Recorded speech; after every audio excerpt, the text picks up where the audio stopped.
সম্মানিত বন্ধুগণ, আসসালামু আলাইকুম। দূরে কাছে দেশে অথবা সে বাইরে থেকে প্রিয় বন্ধুরা, ঠিক এই মুহূর্তে যে যেখান থেকে বাস্তব জীবনের গল্প শোনার জন্য আমার সাথে জয়েন করেছেন আমি আপন।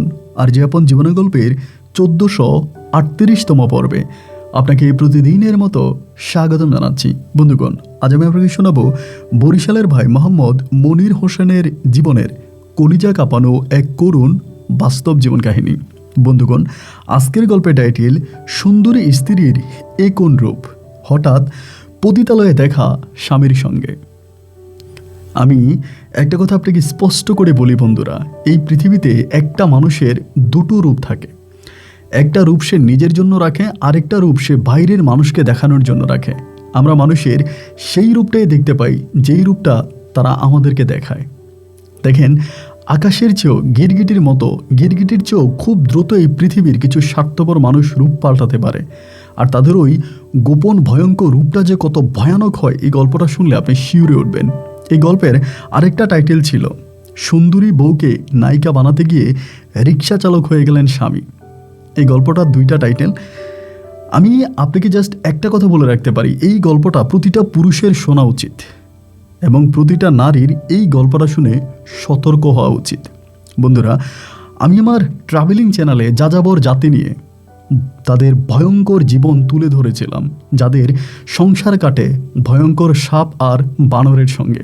এই জাতি কেমন হয়, তাদের জীবনযাত্রা কীরকম, তা দেখার জন্য আপনারা আমার ভিডিওর এই আই বাটনে ক্লিক করে অথবা এই ভিডিও ডিসক্রিপশানে গিয়ে কিংবা এই ভিডিও শেষেও আমি ইন্ড অপশনে সেই ভিডিওটা দিয়ে দেব, সেখান থেকে ভয়ঙ্কর যাযাবর জাতির জীবন দেখবেন। তার রীতিমতো আপনাকে এক বাস্তব অভিজ্ঞতার সম্মুখীন করবে, যা আপনি কখনো স্বপ্নও চিন্তা করতে পারেননি। আজকের গল্পটা শেষে মনির হোসেন ভাইকে আপনার মতো করে একটা মন্তব্য কমেন্ট বক্সে লিখবেন। ধন্যবাদ সবাইকে। সুপ্রিয় বন্ধুগণ, আসসালামু আলাইকুম। আমার নাম মোহাম্মদ মনির হোসেন, আমার বাড়ি বরিশাল বিভাগে। বন্ধুরা, আমি আমার জীবনের গল্পটা শুরু করার শুরুতে আপনাদেরকে আমার পরিবারের সম্বন্ধে জানিয়ে রাখি। আমার পরিবারে আমি রয়েছে আমার বাবা মা সহ আমার দাদা দাদি, আমার একজন কাকা। আমাদের পরিবারে আরও সদস্য রয়েছে আমার বড় 3টা ভাই সহ বড় একটা বোন আর ছোট একটা বোন। আমরা টোটাল 2 বোন 4 ভাই। আমাদের পরিবারটা বরিশাল শহরের অদূরের কোনো এক অজপাড়া গাঁয়ের এক নিম্নবিত্ত পরিবার। আমার বাবা পেশায় একজন চায়ের দোকানদার। আমার বাবা শুধুমাত্র চায়ের দোকান চালিয়ে আমাদের পরিবারটা ঠিক 5 দিনের মতো চালাতে পারতো না। তাহলে প্রশ্ন হচ্ছে, বাকি 25 দিন আমাদের পরিবারটা কিভাবে চলতো? আমার একজন কাকা আছে, যিনি রাজধানী শহর ঢাকাতে থাকে। তিনি পেশায় একজন সরকারি ইঞ্জিনিয়ার। আমার ওই কাকা যখনই আমার দাদা দাদিকে গ্রামে টাকা দেওয়ার জন্য আসতো, ঠিক তখনই তিনি আমার বাবাকে কিছু টাকা পয়সা দিয়ে যেতেন। আমি কাকার মুখে শুনেছিলাম আমার কাকা আমার বাবাকে অনেক বেশি ভালোবাসেন। কাকা দুঃখ করে বলতেন, আমার বাবা নাকি রাতকে দিন আর দিনকে রাত বানিয়ে হাড়ভাঙা পরিশ্রম করে মানুষের জমিতে বদলা দিয়ে খুব কষ্ট করে টাকা উপার্জন করে সেই টাকা দিয়ে ছোটবেলায় আমার কাকাকে পড়িয়েছিলেন, যার কারণে কাকা আজ এত বড় ইঞ্জিনিয়ার হতে পেরেছে। এরপরও কাকা খুব বেশি টাকা দিলে আমার বাবা নিতে চাইতো না। ঠিক যতটুকু আমার বাবার প্রয়োজন হতো, বাবা ততটুকু আমার কাকার কাছ থেকে নিতে লজ্জা পেত। আমার কাকা আমার বাবার কাকারে বলতো, যদি পারিস আমার ছোট ছেলে মানে আমার কথা বলতো যে যদি পারিস তুই মনিরে একটা লাইন করে দিস। আমার ভাই বোনদের মধ্যে আমি ছিলাম সবচেয়ে ভালো মেধাবী। আমি খুব ভালো পড়াশোনা করতাম এবং দেখা গেল যে আমি ক্লাস 5-এ বৃত্তি পর্যন্ত পেয়েছিলাম আমাদের স্কুলে, এবং স্কুলে আমি খুব ভালো রেজাল্ট করেছি। যার কারণে আমার বাবা আমার কাকারে বলে, যদি তুই পারিস তুই মনিরে একটা লাইন করে দে। আমার মনির যদি লাইনে উঠতে পারে তাহলে আমার পরিবারে আর অভাব থাকবে না। আর আমার কাকিও মানুষ হিসাবে খুব বেশি একটা ভালো ছিল না। আমার কাকা যে আমার বাবারা টাকা দিত, কাকি গোপনে গোপনে যদি জানতে পারতো তাহলে আমার মায়ের এসে বকাবাধ্য করতো যে আমার স্বামীর কাছ থেকে আপনার স্বামী টাকা নেয় কেন। এরকম অনেক কথা আমি আমাদের পরিবারে শুনেছিলাম। যাই হোক, এরকম করে করে আমার শৈশবের দিনগুলো কাটতে থাকে। একটা পর্যায়ে আমি যখন ক্লাস 8-এ পড়ি, তখন আমি পরিকল্পনা করেছিলাম যে আমি বৃত্তি পরীক্ষা দিব। ক্লাস 8-এ আবার বৃত্তি দেওয়া যায় ওই সময়টাতে। তো এরপর আমি বৃত্তি পরীক্ষা দিলাম এবং ক্লাস 8-এ আমি বৃত্তি পাই নাই। এতে আমার মনটা ভীষণ রকমের খারাপ হয়ে গেল। এবং ক্লাস 8-এ পড়া অবস্থায় আমার কাকা কাকি তারা সবাই গ্রামে বেড়াইতে আসার সময় আমার বাবা তখন আমার কাকারে বলে, একটা কাজ কর, ও তো ক্লাস 8-এ পরীক্ষা দিয়ে ফেলছে, এখন তো ক্লাস 9-এ উঠে যাবে, তো আমি চাই ওই এসএসসি পরীক্ষাটা শহরের একটা স্কুল থেকে দেখ। গ্রামের স্কুল থেকে দিলে ও ভালো রেজাল্ট করতে পারবে না, ওরে শহরের স্কুলে পাঠাই দে, শহরের স্কুল থেকে এসএসসি পরীক্ষা দিলে ও খুব ভালো একটা রেজাল্ট করবে। এই কথা বলার পরে আমার বাবার ওই কথা শুনে কাকা তখন বললো যে আচ্ছা ঠিক আছে, তাহলে আমি মনিরে ঢাকায় নিয়ে যাব। ক্লাস 8-এর সময় আমার কাকা তখন আমাকে ঢাকায় নিয়ে যায়। তখন আমার গ্রামের পড়াশোনা বন্ধ হয়ে যায়। ক্লাস 8-এ পড়া শেষ করে আমি তখন আমার কাকার সঙ্গে ঢাকায় চলে যাই। ঢাকায় গিয়ে পরে কাকা আমাকে ঢাকার একটা স্কুলে ভর্তি করায়। ওই স্কুলে আমি তখন ক্লাস 9-এ ভর্তি হই। ক্লাস 9-এ ঢাকার স্কুলে ভর্তি হওয়ার পরে আমি ঢাকার স্কুলের ওখানে পড়াশোনা করতাম। আমার দিন আর রাতগুলো বেশ ভালোই কাটতো। এমন করে করে ক্লাস 9 থেকে আমি তখন ক্লাস 10-এ উঠি। ক্লাস 10-এ ওঠার পরে আমার কাকা সরকারি যে বাসায় থাকতো ওই বাসাটা পরিবর্তন হয়ে যায়। ওই বাসাটা পরিবর্তন হয়ে আমার কাকা আরেকটা বিল্ডিংয়ে চলে যায়। সেই বিল্ডিংয়ে যাওয়ার পরে ক্লাস 10-এর বছরে আমার জীবনে একটা পতন ঘটে। পতন হচ্ছে ঠিক এরকম, ক্লাস 9 থেকে ক্লাস 10-এ ওঠার পরে আমি যখন আমার কাকার সঙ্গে চলে যাই অন্য একটা বিল্ডিংয়ে, সেখানে অনেকগুলো বকাটে মানুষের সাথে আমার পরিচয় হয়। ওই বিল্ডিংয়ে অনেকগুলো বকাটে ছেলেফেলে থাকতো যারা আসলে খুব বেশি একটা পড়াশোনা করতো না, মাঠে ঘাটে ঘুরে বেড়াতো এবং এক কথায় বলতে গেলে এরা খুব খারাপ ছিল। এদের সঙ্গে তখন আমার একটা বন্ধুত্বপূর্ণ সম্পর্ক হয়। ক্লাস 10-এ থাকতে অবস্থায় আমি তখন ভাই সিগারেট খেতে শুরু করি। আমি সিগারেট খেতে শুরু করি এবং হঠাৎ করে আমার জীবনে এক কঠিন অধপতন দেখা দেয়। আমি আর পড়াশোনা করি না। ঢাকা শহরের কাকা তখন খুব বেশি একটা বাসায় থাকতো না, বেশিরভাগ সময় ব্যস্ত থাকতো। আর আমার কাকা কাকির ঘরে কোনো সন্তান হয় নাই। এই সন্তান না হওয়ার কারণে দেখা যায় আমার কাকিও আমার তেমন কিছু বলতো না, আমার দিয়ে বাজার সাজার করাইতো, ঘরের কাজবাজ করাইতো। এরপর আমি তখন বেরিয়ে যেতাম, সন্ধ্যার সময় বেরিয়ে যেতাম, বন্ধু বান্ধবের সাথে আড্ডাবাজি করতাম। মানে প্রচণ্ড রকমের আমি একটা বাজে এবং বকাটে একটা ছেলে হয়ে যাই। এরকম করে করে আমি ক্লাস 10-এ যখন এসএসসি পরীক্ষা দিয়ে ঢাকাতে গিয়ে আমি তখন এসএসসিতে ফেল করি। আমি গ্রামে এত ভালো পড়াশোনা করেছি এবং গ্রামে আমি ক্লাস 5-এ বৃত্তি পেয়েছি। ক্লাস 8 পর্যন্ত আমার রোল নাম্বার 1 ছিল। কিন্তু ক্লাস 9-এ শহরে ভর্তি হওয়ার পরও একটা বছর ভালোই কাটলো। কিন্তু ক্লাস 10-এ উঠে আমার জীবনের এই কঠিন মোড়, কঠিন পরিবর্তন আমার কাকা নিতান্ত অনেক বেশি কষ্ট পাইল। কাকা বলল, তোর বাবা অনেক স্বপ্ন দেখে অনেক শখ করে তোরে ঢাকায় পাঠাইছে পড়াশোনা করার জন্য, কিন্তু তুই এখন সিগারেট খাস, এলাকার বকাটে ছেলেদের সাথে চলাফেরা করিস, রাত বিরাতে রাস্তায় বনে বাধারে ঘুরে বেড়াস। দেখ, তুই যদি তোর বাবাকে এখন বলিস আমি এসএসসিতে ফেল করছি, তাহলে তোর বাবা আমার উপর খুব রাগ করবে, হয়তো ভাববে আমি তোরে ঠিকমতো পড়াশোনা করাই নাই। যার কারণে আমি তোর কাছে অনুরোধ করে বলি যে তুই তোর বাবার কাছে বলিস না যে তুই এসএসসিতে ফেল করছিস। এটা বললে তোর বাবা মনে অনেক কষ্ট পাবে। তুই বলবি তুই এসএসসিতে পাস করছিস এবং তুই এখন ভালো একটা কলেজে ভর্তি হবি। আমিও যথারীতি গ্রামে গিয়ে আমার বাবাকে ওই মিথ্যা সান্ত্বনাটাই দিলাম যে বাবা, আমি এসএসসিতে খুব ভালো রেজাল্ট করছি, আমি এখন কলেজে ভর্তি হব। আমার বাবা তার জমানো 1 টাকা 2 টাকা দিয়ে তখন মিষ্টি কিনে এনে পুরো গ্রামবাসীকে মিষ্টি খাওয়ায়। আমার কাকা তখন তার চোখের পানিগুলো রাখতে পারলো না। বাবার পাশের চেয়ারটাতে বসে কাকা তখন তার রুমাল দিয়ে আস্তে আস্তে করে চোখের পানিগুলো মুছতেছিল। তখন আমার এতটাই খারাপ লাগতেছিল, ভেবেছিলাম ধুর, এ জীবন আর রাখবই না। আমার খুবই কষ্ট হয়েছিল এবং সে সময় আমি সুইসাইড করতে পর্যন্ত যাচ্ছিলাম। একে তো নেশা ছাড়তে পারি না, বকাটেদের সাথে আড্ডাবাজা ছাড়তে পারি না এবং বাবার ওই স্বপ্ন থেকেও বাবাকে সরাইতে পারি না। এরপরে কাকা আমাকে আবারও ঢাকায় নিয়ে আসে এবং ঢাকায় আনার পরে কাকা আমাকে খুবভাবে বুঝায়। আমি 2-3 মাস ভালোই ছিলাম, পড়াশোনা করছি। 2-3 মাস পরে আবার সেই আবারও সিগারেট খাওয়া, বন্ধুদের সাথে আড্ডাবাজি করা, বনে বাজারে ঘুরে বেড়ানো এবং দেখা গেল এরপরে যখন পরীক্ষা দিলাম, এরপরে আমি পরীক্ষাতে ফেল করলাম। তো দ্বিতীয়বার যখন এসএসসিতে ফেল করলাম, 2বার পরীক্ষা দিয়ে 2বারই ফেল করি। আমার কাকা তখন খুবই ভেঙে পড়লো। কাকা বলল, দেখ আমার আর কিছুই করার নাই, তুই গ্রামে চলে যা। তা আমাকে গ্রামে পাঠিয়ে দিবে, কাকা এরকম প্ল্যানিং করতেছে। এবং সে সময় আমি তখন কাকাকে না বলেই, গ্রামে গেলে তো আব্বা আমাকে মারবে, আবারও আব্বা বকাবাধ্য করবে, যার জন্য আমি গ্রামে যাব না। গ্রামে না গিয়ে আমি এক বন্ধুর সঙ্গে তখন একটা গার্মেন্টসে চাকরি নিয়ে নিই। সে সময় গার্মেন্টসে চাকরি নিয়ে পরে আমার কাকা খবর পাইলো আমার মাধ্যমে, আব্বার মাধ্যমে। আমি বাড়িতে যাই নেই এবং কাকাও তখন আমাকে খুঁজতে শুরু করে।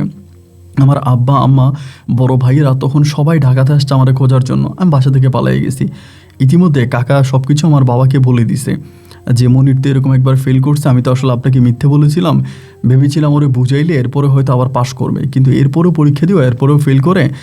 এবার আসলে খুব খারাপ হয়ে যাচ্ছিল দিনে দিনে, আমি ওকে কন্ট্রোল করতে পারতেছিলাম না। যার কারণে ওরে বললাম বাড়িতে চলে যাওয়ার জন্য, কিন্তু বাসা থেকে পালিয়ে কোথায় চলে গেছে আমি জানি না। এরপরে কাকা আমার এলাকার ছেলেফেলেদেরকে ধরে আমার অ্যাড্রেস খুঁজে বের করে। প্রায় 1.5 মাস গার্মেন্টসে চাকরি করার পরে কাকা তখন আমাকে ওই গার্মেন্টসে গিয়ে ধরে। গার্মেন্টসে ধরে ওখানে কাকা আমাকে খুব মারে। এতদিন পর্যন্ত কাকা কোনোদিন আমার গায়ে হাত তোলে নাই, ওই সময় মারে। মারার পরে আমার বাবা তখন আমার কাকারে বলে, দেখ রে ভাই, আমি আমার এই মনিরে বাড়িতে নিতে চাই না। গ্রামের সবাই জানে মনির অনেক ভালো পড়াশোনা করতেছে, মনির অনেক ভালো একটা ছাত্র। আমি যদি মনিরে এখন বাড়িতে নিয়ে যাই তাহলে আমার মান সম্মান থাকবে না। আমি সবার কাছে গর্ব করে বলতাম আমার ছোটো ভাইয়ের মতো আমার মনিরও একদিন অনেক বড় ইঞ্জিনিয়ার আর ডাক্তার হবে।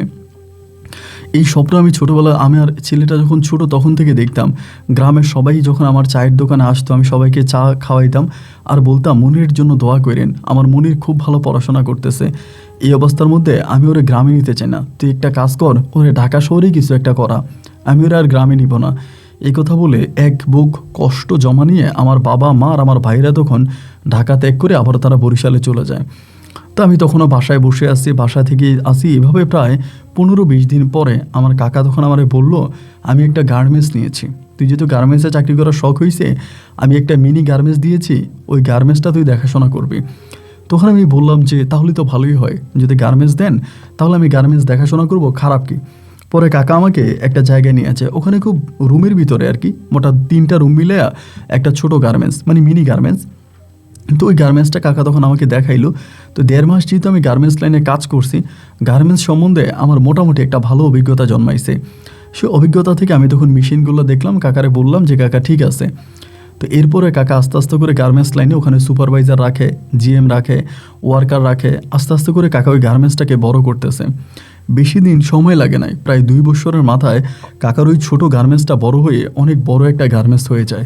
রাতারাতি দেখা যায় ইঞ্জিনিয়ারিংয়ের পাশাপাশি আমার কাকা একজন গার্মেন্টস ব্যবসায়িকও হয়ে যায়। ঢাকা শহরের বড় বড় গার্মেন্টস ব্যবসায়ীরা তখন আমার কাকার রুমে আসতো, কাকার সাথে মিটিং করতো, কথাবার্তা বলতো। এমন করে আমার কাকা পরে আরও 2টা গার্মেন্টস নেয়। ইতিমধ্যে আমার কাকার একটা সৌভাগ্যও হয়, আমার কাকার একটা ছেলে সন্তানও হয়। বহু বছর পরে কাকার একটা পুত্র সন্তান হয় এবং ছেলেটা হওয়ার পর থেকেই কাকার ব্যবসাও দিনে দিনে অনেকটা বাড়তে শুরু করে। তো এরকম করে কাকার সাথে তখন আমার দিনগুলো ভালোই কাটতেছিল। আমি ভালো টাকা ইনকাম করতাম, পরিবারের জন্য টাকা পাঠাইতাম এবং তখন আমার বেতন অনেক ভালো ছিল। গ্রামে যাইতাম, আমার আব্বা বলতো যে আমার ছেলে তো অনেক ভালো, এখন মোটামুটি ভালো চাকরি করে ভালো টাকা বেতন পায়। আমার ভাইয়ের মতো আমার ছেলেও এখন কোট প্যান্ট পরে গাড়ি নিয়ে বাড়িতে আসে। মোটামুটি এলাকাতেও আমি গেলে সবাই আমাকে অনেক সম্মান করতো। আমার আব্বাকে দিয়ে, আমার কাকাকে দিয়ে এলাকাতে গেলে প্রতিটা মানুষ আমাকে বুকে জড়াই ধরতো, আমার সাথে কথাবার্তা বলতো। তো এরকম করেই তখন দিনের রাতগুলো কাটতেছে। তো ঢাকা শহরে আমার এক বন্ধুর সাথে পরিচয় হয়, যার নাম হচ্ছে জোসেফ আলী। তো জোসেফ মূলত হচ্ছে মিডিয়াতে কাজ করে, একজন মিডিয়া ব্যক্তি, নাটক তৈরি করে, নাটক নির্মাতা এবং নিজে শুটিংও করে। তো ওর সাথে আমার খুব ভালো একটা সম্পর্ক হয়। আমার আবার মিডিয়া, সিনেমা এই জিনিসগুলো ভালো লাগতো। আমি প্রতি সপ্তাহে সিনেমা দেখতে যাইতাম এবং মিডিয়ার সাথে আমার একটা ভালো সম্পর্ক ছিল, যার জন্য মাঝে মাঝে আমি মিডিয়া পাড়াতে যাইতাম এবং ওই জোসেফ নামের ওই বন্ধুর সাথে আমার খুব ঘনিষ্ঠ একটা সম্পর্ক হয়। তো সম্পর্ক হওয়ার পরে জোসেফ কিন্তু জানতো যে আমি যে আমার কাকারে মানে ছোটো বাবা বলতাম, তুই ও জানতো যে ওইটা আমার আপন বাবা, এরকমটা মনে করতো। কিন্তু জোসেফ আমার বাসায় আসে, আবার আমার গার্মেন্টসের অফিসে আসে, ওর সাথে আমার খুব ভালো একটা সম্পর্ক হয়। মিডিয়াতে কাজ বাজ করি, এমন করতে করতে শীতকাল আসছিল। শীতকাল আসার পরে এলাকা থেকে আমার জন্য একটা চিঠি আসছে, আমাদের গ্রাম থেকে আমার জন্য ডাকে একটা চিঠি পাঠাইছে এবং চিঠির মধ্যে লিখে দিল যে আমাদের গ্রামের যে স্কুল আছে, যে স্কুলে আমি পড়াশোনা করছি, ওই স্কুলের বার্ষিক ক্রীড়া প্রতিযোগিতা অনুষ্ঠান, তো সেখানে আমাকে দাওয়াত করছে। এবং মানে দাওয়াত করার পরে আমি চিন্তা করলাম যে আমি ওই অনুষ্ঠানে যাব। তো পরে আমার বন্ধুরা আমি বললাম যে দেখ আমি তো গ্রামে যাব, এরকম এরকম। ও আমারে বলে বহুদিন তো আমিও গ্রামে যাই না, আমারও না গ্রামে যেতে ইচ্ছে করে, চল না তোর সাথে গ্রাম থেকে ঘুরে আসি। ওদের বাড়ি কিন্তু বরিশালে ছিল না, অন্য কোনো জায়গায় ছিল জোসেফদের। তাই আমি বললাম যে তুই আমার সাথে যাবি, আমাদের গ্রামে আমার বাবা আছে, মা আছে, বড় ভাই আছে, ভাবিরা আছে, তো আমার ছোটো বোন আছে। ও বলে হ্যাঁ যাবো চল। পরে জোসেফকে আমি আমার সাথে করে গ্রামে গেলাম। গ্রামে যাওয়ার পরে জোসেফের নিজেরাই গাড়ি আছে, মোটামুটিভাবে দুজনেই খুব মানে ব্র্যান্ডলি ওখানে গেলাম। যাওয়ার পরে গ্রামের সবার সাথে একটা ভালো সম্পর্ক হলো এবং এর পরের দিনে গ্রামের ওই অনুষ্ঠান দেখার জন্য আমি আর জোসেফ তখন মিলে গ্রামের ওই স্কুলের মাঠে গেলাম। স্কুলের মাঠে রং বেরঙের কাগজ দিয়ে স্কুলের মাঠকে পর্ণিল সাজে সাজানো হয়েছিল। বিকেলবেলা সাংস্কৃতিক অনুষ্ঠান, এক এক করে কেউ গান গাইছে, কেউ নৃত্য করছে, কেউ অভিনয় করছে। এরই মাঝে স্কুলের মাঠে একটা মেয়ে স্বাধীনতা নিয়ে, মানে স্বাধীনতার যুদ্ধ নিয়ে একটা মেয়ে অভিনয় করে। মেয়েটার নাম ছিল মাইশা, মেয়েটা পড়তো ক্লাস 10-এ। ক্লাস 10-এ পরে ওই মাইশার অভিনয়টা এতটা সুন্দর হয়েছে যা বলার মতো না। এই মেয়েটা ফার্স্ট হয়, মানে ফার্স্ট ক্লাস ফার্স্ট পায় এবং তাকে প্রথম পুরস্কার দেওয়া হয়। আমার বন্ধু জোসেফ তখন মেয়েটারে ডাকলো ওর সামনে, ডাইকা মেয়েটার সঙ্গে অনেকক্ষণ কথাবার্তা বললো তুমি মিডিয়াতে কাজ করবা, আমি তো মিডিয়াতে খুব ভালো অবস্থানে আছি, তুমি যদি চাও তাহলে আমি তোমাকে মিডিয়াতে একটা ভালো জায়গায় চান্স দিতে পারবো। জোসেফের কথা শুনে মেয়েটা মানে একরকম মানে খুশিতে আত্মহারা হয়ে গেল। জোসেফে বলতেছে, ভাইয়া আমার অনেক স্বপ্ন ছিল মিডিয়াতে কাজ করার, কিন্তু আমি তো গরিব এবং আমাদের তো ওরকম টাকা টুকা নাই, তো মিডিয়াতে কাজ করতে নাকি অনেক টাকা লাগে, তো আমাদের তো টাকা নাই। জোসেফ তখন বলল, আল্লাহ তোমার ভিতরে যে প্রতিভা দিয়েছে আর মাশাআল্লাহ তুমি দেখতে যেমন সুন্দর, তোমার আর টাকা পয়সার প্রয়োজন নাই, তুমি যদি কাজ করো তাহলে তুমি মনিরের সাথে যোগাযোগ রাখো, আমি তোমাকে ঢাকাতে নিয়ে যাবো এবং আমি তোমাকে ওখানে নিয়ে কাজ দিব। এই কথা মানে জোসেফের সাথে মেয়েটার হলো এবং হওয়ার কিছুদিন মানে হওয়ার পর ওই দিনটা ওখানেই শেষ এবং 2 দিন পর্যন্ত জোসেফ আমাদের সঙ্গে গ্রামে ছিল। 2 দিন পরে জোসেফ মেয়েটার সাথে কথা বলছে, মাঝে মাঝে মেয়েটাকে নেওয়ার চেষ্টা করছে। এখন মেয়ের পরিবার তার ওভাবে মেয়েকে দেয় না, একটা গ্রামের মেয়ে চাইলেও তো আর শহরে চলে যেতে পারে না। তো জোসেফ তখন আবারও আমার সঙ্গে ঢাকায় চলে আসলো। ঢাকায় আসার পরে, ঢাকায় আসার প্রায় 1.5 মাস পরে জোসেফ আমার হঠাৎ করে বলতেছে, বন্ধু আমি একটা নাটকে অফার পাইছিলাম, খুব ভালো একটা নাটক, এবং এই নাটকের সঙ্গে ওই যে মাইশা মেয়েটা আছে, মেয়েটা খুব ক্লোজের যায়, তো একটা কাজ কর ওই মাইশারে নিয়ে আয়, মাইশা মেয়েটারে নিয়ে আয়, ওই মেয়েটারে যদি আনা যায় তাহলে খুব ভালোই হবে, কারণ আমার কাছে মনে হয় যে এই মেয়েটাকে আমি একটা ভালো রোল দিতে পারবো। আমি বললাম, তুই তো অনেকবারই বললি, কিন্তু মেয়ে তো ঢাকাতে আসতে রাজি নাই, আর মেয়েতে আসতে রাজি থাকলেও মেয়ের পরিবার তো দেবে না। আমার বন্ধু তখন জোসেফ আমারে বললো যে, দোস্ত একটা কাজ কর, তুই যেমনি পারিস যেভাবেই পারিস তুই যা এবং গিয়ে দেখ মেয়েটারে বুঝিয়ে শুনে আনতে পারিস কিনা, আনতে পারলে নাটকটা হিট হবে, প্রয়োজনে ওই নাটকে আমি তোরও একটা রোল দিব। আমি ওরে সবসময় বলতাম যে, দোস্ত আমার নাটকে কাজ করতে ইচ্ছে করে, তা কোথায় যদি সুযোগ পাওয়া যায় তুই আমারে দিস। তো ওর সাথে এরকম কথাবার্তা বললাম এবং বলার পরেই ও আমারে বললো যে, আচ্ছা ঠিক আছে তুই তাইলে এটা কর। তার কয়েকদিন পরে আমি আবারও গ্রামে আসছি এবং আসার পরে মেয়েটার সঙ্গে আমার আবারও দেখা, সামনে তার এসএসসি পরীক্ষা। পরে আমি মেয়েটারে বললাম, জোসেফ তো আমাকে বলতেছে তোমার নিয়ে যাওয়ার জন্য, এবং তুমি নাকি খুব ভালো অভিনয় করেছো, ওর কাছে ভালো লেগেছে, ও তো মিডিয়াতে কাজ করে, সো তুমি কি যাবা? মেয়ে আমার কাছে কান্না করে দেয়, কান্না করে দিয়ে বলে, দেখেন মনির ভাই, আমার অনেক স্বপ্ন, মানে আমার অনেক ইচ্ছা আমি মিডিয়াতে কাজ করব, ছোটোবেলা থেকে আমার মনের ভিতরে ওই ইচ্ছাটা লালন করে, কিন্তু আমার পরিবার আমাকে কখনোই না এরকম কোনো সুযোগ দেয় নাই। আজ যখন আমার সামনে এত বড় একটা সুযোগ আসলো, সেদিনও আমি এই সুযোগটাকে মিস করতেছি, আমি চাইতে পারতেছি না, আমার না কলিজাটা ফেটে যাচ্ছে, আমার না খুব যেতে ইচ্ছে করে। আমি বললাম, দেখো আমি তো তোমার পরিবারের বাইরে আর কিছু করতে পারবো না, তোমার পরিবার যদি না দেয় তাহলে তো আমার কিছু করার থাকবে না, তবে তুমি যদি চাও তোমার পরিবারের সাথে কথা বলে ঢাকায় চলে এসো, আমি তখন ঢাকায় আমাদের যেই মানে আপনার টেক্সটাইল মিলটা আছে, মানে গার্মেন্টসটা আছে, ওই গার্মেন্টসের অ্যাড্রেসটা মেয়েটাকে তখন একটা কাগজে লিখে দিয়ে চলে আসছি। আসার পরে জোসেফ আমার বললো যে, দোস্ত কী হলো? আমি বললাম যে, দেখ আসলে এই পর্যন্ত কিছুই হয় নাই এবং আমি আসলে মেয়েটাকে এখনও রাজি করাইতে, মানে মেয়ে রাজি আছে কিন্তু মেয়ের পরিবারকে রাজি করাইতে পারি নাই। জোসেফ আমারে বললো যে, এত সুন্দর একটা চেহারা, এই মেয়েটা বাংলাদেশে একটা ভালো নায়িকা হয়ে যেতে পারতো যদি আনা যাইতো। যাই হোক, আমি জোসেফরে বললাম যে, দোস্ত এটা আসলে হবে না, এটা নিয়ে কথা বলে লাভ নাই। এরই মাঝে প্রায় আপনার 20 কি 25 দিন পরে আর কি, আল্লাহর কি হুকুম, আমি আর জোসেফ একসাথেই হচ্ছে আমাদের গার্মেন্টসের নিচে একটা টি স্টলের মতো আছে, ওখানে বসে আছি। এমন সময় সিকিউরিটি এসে বলতেছে যে, মনির স্যার একজন মেয়ে আসছে আপনার সাথে দেখা করার জন্য। জোসেফ আমারে বললো, কী রে মেয়ে কোত্থেকে? আমি বললাম, দোস্ত আমিও তো জানি না, হঠাৎ করে কোত্থেকে মেয়ে আসলো। এমন ঠিক আছে এখানে ডাক দেন। পরে ডাক দিল, মেয়েটা এখানে আসছে বোরকা পরা অবস্থায়, এবং এই অবস্থার ভিতরে মেয়েটা যখন বোরকার মুখোশ খুললো, আমি দেখলাম এটা মাইশা, আমাদের ওই গ্রামের মাইশা। মাইশাকে দেখে তো আমি অবাক, কী ব্যাপার তুমি এখানে? মেয়ে কান্না করতেছে, মানে বসে গেছে, বসে বসে কান্না করতেছে। আমি বললাম, উঠো, কান্না করো না, তুমি কার সাথে আসছো? বলে, ভাই আমি একাই আসছি। আমি বললাম, একাই তুমি সেই বরিশাল থেকে ঢাকায় চলে আসছো, তোমার নাও এসএসসি পরীক্ষা? মেয়ে বললো, ভাই আমি পরীক্ষা দিব না, আমি চলে আসছি ঢাকাতে, যদি পারেন আমারে বাঁচান। আমি বললাম, আরে তুমি পরীক্ষা দিবা না, ঢাকায় চলে আসছো, মানে কি আমাকে তো বলবা? বলতেছে, ভাইয়া আমার আব্বা আমার বিয়ে ঠিক করে ফেলছে, আমাকে বিয়ে দিয়ে দিবে এবং পরীক্ষার পরে আমার বিয়ে, আমার পরীক্ষা যেদিন শেষ হবে সেদিন আমার বিয়ে, তো আমি পরীক্ষাও দিব না, আমি বিয়েও করব না, আমি আপনার কাছে চলে আসছি, আপনি আমাকে একটা লাইন করে দেন। তখনই জোসেফ বলতেছে যে, আচ্ছা ঠিক আছে তুই মেয়েটারে আগে ঠান্ডা করে কোথাও বসা, আমরা এরপরে কথা বলি তোর সঙ্গে। পরে আমি মেয়েটাকে বললাম যে, আমার অফিসে নিয়ে যান, ওখানে নিয়ে বসান, আমি কথা বলি। মেয়ে তখন অফিসে চলে গেল, দারোয়ান নিয়ে গেল, আমি জোসেফের সঙ্গে কথা বলতেছি। জোসেফে আমি বললাম, দোস্ত এখন কী করা যায়? জোসেফ বলতেছে, মেয়েটাকে যতটুকু দেখলাম এবং দেখে তো আমার কাছে মনে হলো মেয়েটা বাড়ি থেকে পালিয়ে আসছে, তো মেয়েটা যদি মিডিয়াতে নেওয়া যায়, এখনও কিন্তু আমার ওই নাটকের কাজটা শুরু হয় নাই, এখনও কাজটা পেন্ডিংয়ে আছে, আমি নায়িকার জন্য অফ রাখছিলাম, একটা নতুন মুখ নিব, তুই দেখ তুই কথাবার্তা বলে মেয়েটাকে কোনো একটা লাইন করা যায় কিনা। এটা বলে জোসেফ তখন চলে গেল, আমি তখন অফিসে গেলাম। অফিসে গিয়ে আমি তোর কাছে না বসাইলাম, বসে বললাম যে মাইশা তুমি যে চলে আসছো তোমার আব্বা আম্মাকে বলে আসছো? বলে না আমি ভাইয়া কাউরে বলে আসি নাই, আর আপনিও না কাউরে বললেন না। আমি বললাম আচ্ছা ঠিক আছে, আমি না হয় কাউরে বললাম না, কিন্তু তুমি হঠাৎ করে ঢাকা শহরের মতো একটা জায়গায় চলে আসছো, তোমার তো একটা বিপদও হতে পারতো। মেয়েটা বলতেছে ভাই আমাকে বিয়ে দিয়ে দিবে, আমি না নায়িকা হতে চাই, আমার অনেক স্বপ্ন ছোটোবেলা থেকে যে আমি টিভিতে কাজ করব, সিনেমায় কাজ করব, আপনার বন্ধুর সাথে কথাবার্তা বলে আপনি আমাকে নায়িকা বানায় দেন।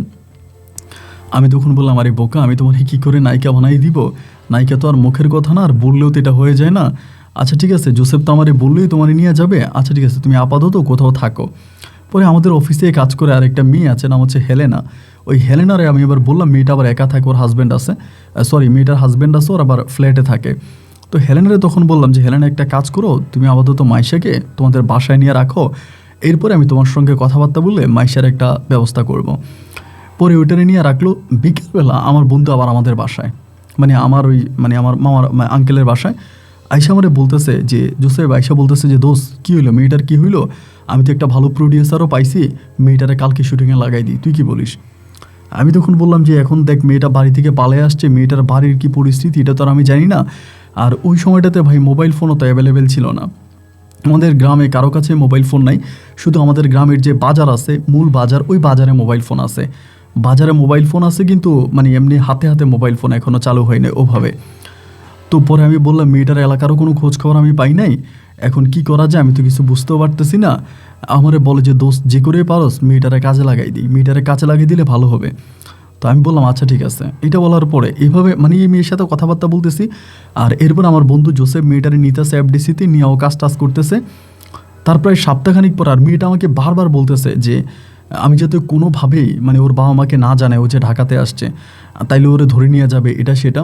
তার প্রায় 3 থেকে 4 দিন পরে বা সপ্তাহখানিক হবে পরে আমার গ্রাম থেকে আমার বড় ভাই আমাকে কল দিছিল, বড় ভাইয়া কল দিছিল মানে আঙ্কেলের নাম্বার ওইখানে, এবং মোবাইলে থেকে কল দিয়ে আঙ্কেলে বললো যে এমন এমন ঘটনা, যে একটা মেয়ে বাড়ি থেকে পালাইছে এবং এই মনিরের কাছে গেছে কিনা। পরে আমার আঙ্কেল জিজ্ঞেস করলো যে মনির এমন এমন তোদের গ্রাম থেকে কি আমাদের গ্রাম থেকে কোনো মেয়ে কি ঢাকা আসছে, তোর সাথে দেখা হয়েছে? আমি আঙ্কেলকে বললাম যে না আঙ্কেল, গ্রাম থেকে কোনো মেয়ে তো ঢাকা আসে নাই। মানে আমি আবার আঙ্কেলের কাছে সব কথাই না বলে দিতাম, দেখা যায় আঙ্কেলের সঙ্গে কথা বলতে আমি একটু ভয়ও পাইতাম, এই জন্য সব বিষয় আঙ্কেলকে আমি নাই বলে দিতাম, কোনো কিছু চিন্তা ভাবনা না করে। আমি তখন আঙ্কেলকে বললাম যে না আঙ্কেল, আমাদের ঢাকাতে তো কোনো মেয়ে আসে নাই, আমি তো এরকম কোনো কিছু শুনি নাই। আঙ্কেল তখন কি বলে দিল আমি জানি না। তার প্রায় 3 থেকে আর প্রায় তার থেকে প্রায় আরও 4-5 দিন পরেই আমি একদিন অফিসে বসে আছি, আমাদের ওই আপনার গার্মেন্টসে অফিসে বসে আছি, এমন সময় হঠাৎ করে আমার বাবা, আমাদের এলাকার মকবুল মেম্বার এবং আমাদের গ্রামের আরও কয়েকজন মুরব্বী এবং মাইশার বাবা হঠাৎ করে আমার অফিসের সাথে আমার কাকাও আছে। এদের সবাইকে অফিসে দেখার পরে তো আমি অবাক, কী ব্যাপার এরা সবাই অফিসে কেন? মাইশার বাবা আইসা আমার পা ঝরায় ধরে বলতেছে বাবারে আমার মেয়েরে ফিরিয়ে দাও, আমার মেয়েরে ফিরিয়ে দাও, মানে চিৎকার করে কান্না করে বলতেছে আমার মেয়েরে ফিরিয়ে দাও, তোমার 2টা পায়ে ধরি। তো আমি তখন বললাম যে আপনার আচ্ছা কাকা আপনি আমার পা ছাড়েন, আপনি আমার কি পা ধরলে তো হবে না, আপনি আমার পা ছাড়েন, কী হয়েছে বলেন। পরে বলতেছে আমি খবর পাইছি, যে কোনোভাবে খবর পাইছি আমার মেয়ে তোমার কাছে আসছে, আমার মেয়ে তোমার কাছে আসে, তুমি ভাবো আমার মেয়েরে ফিরিয়ে দাও, আমার মেয়ের ইজ্জতটা নষ্ট করো না, আমি গ্রামের মানুষ, হতদরিদ্র মানুষ, আমার মেয়েরে ফিরিয়ে দাও। পরে আমি নিচের দিকে তাকে আসি, আমার কাকা আমারে বলে মনির মাইশা কি তোর কাছে আসে? আমি তখন একটা বিপদে পড়ে যাই এই সময়তে, কারণ মেয়ে আমারে বারবার হাতে পায়ে ধরে বলছে আপনি কোনোভাবেই আমার পরিবারকে কাউকেই জানেন না যে আমি ঢাকাতে আসি, কারণ জানলে এরা আমাকে ধরে নিয়ে যাবে, গ্রামে নিয়ে বিয়ে দিয়ে দিবে। আর এদিক দিয়ে জোসেফ আমারে বলতেছে দোস্ত মেয়েটারে পাইছে এবং মেয়েটা খুব ভালো কাজ করবে সিনেমাতে, এবং মেয়েটার আমি বড় মাপের নায়িকা বানাতে পারবো, তুই আপাতত মেয়েটারে ঢাকায় রাখার একটা ব্যবস্থা কর। মাইশা এবং জোসেফ এদের দুজনের কথা শুনে আমি আমার কাকার সাথে প্রথমে মিথ্যে বলেছিলাম, কিন্তু আজকে যখন পরিবারের সব মানুষগুলো আমাকে এভাবে ধরে বসছে আমি তখন একটু মানে চেঞ্জ হয়ে গেলাম, আমার কাকারে বলতেছে কাকা হ্যাঁ মাইশা আমার কাছে আসে। এইটা বলা মাত্রই কাকা তখন খুব জোরে আমার গালে একটা থাপ্পড় মারলো, আমার গালে একটা চর মেরে বলতেছে যে আসলেই তুই কোনোদিন মানুষ হবি না, তুই একটা অমানুষই থেকে যাবি, মেয়েটা কোথায় আছে? আমি বললাম মেয়েটা আমাদের হেলেনা ম্যাডামের বাসায় আছে। কাকা তখন হেলেনা ম্যাডামকে ডাকলো, ডেকে বলতেছে যে তোমার বাসায় মাইশা আছে? বলে জি আছে। বলে এখনই বাসায় যাবো, মাইশাকে নিয়ে আমার বাসায় চলে আসো, যাও। তো কাকারা সবাই মিলে তখন বেরিয়ে গেল, আমার আব্বা বেরিয়ে গেল এবং মাইশার বাবাও তখন বেরিয়ে গেছে, আমাদের এলাকার মেম্বার টেম্বার সবাই তখন বেরিয়ে গেল আমার অফিস থেকে। আমি তখন চিন্তা করলাম যে আল্লাহ এটা কী হইলো, মানে হঠাৎ করে এটা কী ধরনের ঘটনা ঘটে গেল, আমি ঠিক বুঝতেই পারলাম না। তো আমি তখন জোসেফরে কল দিলাম, কল দিয়ে বললাম যে তোর কারণে আমি অনেক বড় বিপদে পড়ে গেলাম, তোর কারণে আমার মানে প্রচুর বিপদ দেখা দিল।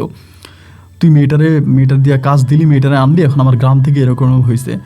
জোসেফ আমারে বলতেছে, দোস্ত তুই যেমনি পারিস বিষয়টা একটু ম্যানেজ কর এবং একটু এক্সাইটেড হইস না। যে ঠিক আছে। পরে আমি বাসায় গেছি এবং বাসায় যাওয়ার পরে দেখতেছি, মানে আঙ্কেলের বাসায় গেলাম ঢাকাতে, বাসায় যাওয়ার পর দেখতেছি মানে সবাই মিলে কেমন জানি একটা অন্যরকম গুঞ্জনের মতো অবস্থা, মানে একটু অন্যরকম গুঞ্জনের মতো অবস্থা। তখন আমি মানে চিন্তা করলাম কী ব্যাপার, সবাই এরকম মানে গুঞ্জন করতেছে কেন, কী হয়েছে। পরে আমি গিয়ে বসার পরে আমার মানে চাচি আমারে বলে যে এটা তুমি কি করলা, একটা মেয়েরে ঢাকা থেকে মানে গ্রাম থেকে আইনা তারা এতদিন ধরে ইউজ করলা, এমনিই বলে।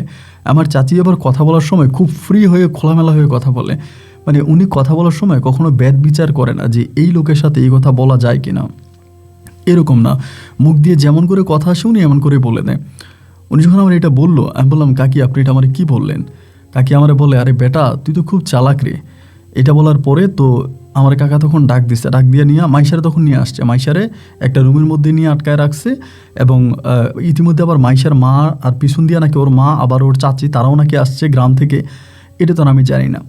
তো তখন ওর একটা রুমে নিয়ে গেল, রুমে নিয়ে যাওয়ার পরে এই নিয়ে তখন কথাবার্তা হইতেছে, সবাই কথাবার্তা বলতেছে কি করা যায় না করা যায় এইসব বিষয় নিয়ে কথা বলে। এবং কথাবার্তার একটা পর্যায়ে আমি তখন বুঝতে পারি যে মানে তারা চিন্তা করতেছে, মানে তারা বলতেছে যে আমি মাইশার সাথে আমার রিলেশন আছে, প্রেম আছে, যার জন্য আমি মাইশাকে ভাগায় নিয়ে আসছি, আমি মাইশাকে গ্রাম থেকে ভাগায় নিয়ে আসছি, ওর সাথে আমার প্রেম আছে, এই জন্য আমি গ্রাম থেকে ভাগায় নিয়ে আসছি। এখন আমার বাবার সঙ্গে মাইশার বাবা মা বলতেছে মাইশারে আমার কাছে বিয়ে দেওয়ার জন্য। এবং এটা যখন বলছে আমি তখন মানে আমাকে যখন আমার কাকা জিজ্ঞেস করলো, আমি তখন মুখের উপরে মানা করে দিলাম যে না, আমি তো মাইশাকে পালায় আনি নাই, মাইশাকে আমি ভাগায় আনি নাই, মাইশা নিজেই গ্রাম থেকে চলে আসছে নায়িকা হওয়ার জন্য, ও শহরে আসছে এবং আসার পরে ও আমার বন্ধু মানে জোসেফের মাধ্যমে নায়িকা হতে গেছে, এটাতে তো আমার কোনো দোষ নাই, মেয়ে তো নিজে আমার কাছে আসছে। আপনারা যদি বিশ্বাস না করেন তাহলে মাইশারে জিজ্ঞেস করেন। আমার কাকা তখন আমারে বলে, আমি যখন তোরে জিজ্ঞেস করছিলাম গ্রাম থেকে কোনো মেয়েকে ঢাকায় আসছিল, তুই তখন কি বলছিলি? আমি তখন আর কোনো কথা বলতে পারি নাই, আমি তখন নিচের দিকে তাকায় আছি। কাকা আমারে বলে, তুমি এতটা চালাক হয়েও না, আজও তুমি এত বেশি চালাক হতে পারো নাই যতটা চালাকি তুমি আমাকে দেখাচ্ছ, ফাইজলামি করবা না।